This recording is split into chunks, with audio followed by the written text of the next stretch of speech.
కర్నూలు జిల్లా ఆళ్లగడ్డలో ఉద్రిక్తత చోటు చేసుకుంది. మాజీ మంత్రి భూమా అఖిలప్రియ అరెస్టుకు ప్రయత్నించారు పోలీసులు. దొరణిపాడు మండలం భాగ్యనగరంలో భవిష్యత్తుకు గ్యారంటీ కార్యక్రమానికి బయలుదేరారు భూమా అఖిలప్రియ.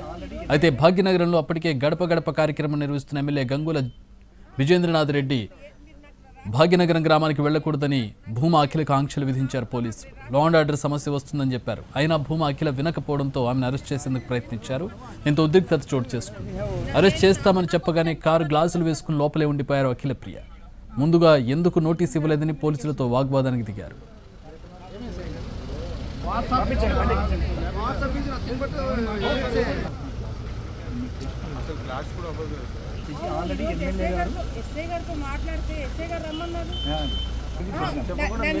మీరు నాకు రాసివ్వండి please give me in return. నాకు ఎందుకు మీరు నన్ను ఆపుతో నాకు రాసివ్వండి.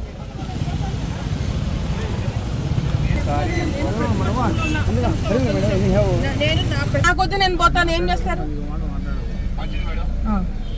ఇట్లుంటుంది కమ్యూనికేషన్.